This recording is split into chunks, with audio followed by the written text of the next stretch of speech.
Yana mahalliy xabarlar bilan davom etamiz. Xalqning davlatga bo'lgan ishonchini mustahkamlashda aholi murojaatlari bilan samarali ishlash muhim o'rin tutadi.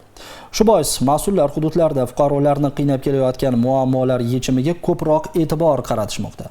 Jumladan, viloyat hokimining jamoat va diniy tashkilotlar bilan aloqalar masalalari bo'yicha o'rinbosari Paxtakorda sayyor qabul o'tkazdi.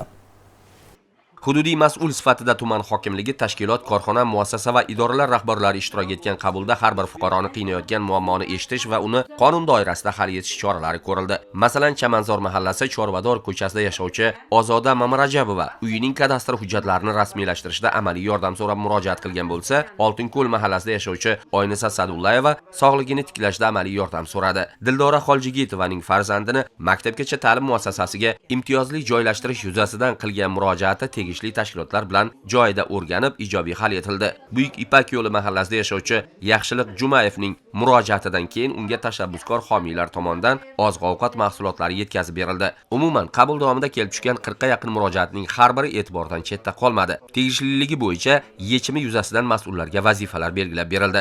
Ba'zilariga huquqiy tushuncha berilgan bo'lsa, vaqt talab etadigan murojaatlar alohida nazoratga olindi.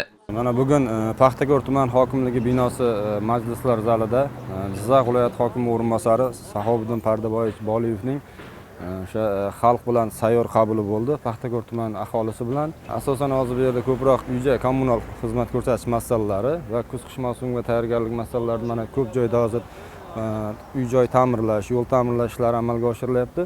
Mana shu masalalarda ko'proq murojaatlar tushdi hozir. Deyarli masalalarning hammasining yechimi o'zining joyida hal bo'lyapti. O'sha tegishli mutasaddi tashkilot rahbarlari bilan birgalikda masalalar hal bo'ldi joyida. Hal bo'lmagani qisqa muddatlarda o'sha tegishli tashkilot rahbarlariga topshiriqlar berildi, qisqa muddatda bartaraf etilishi ko'zlangan.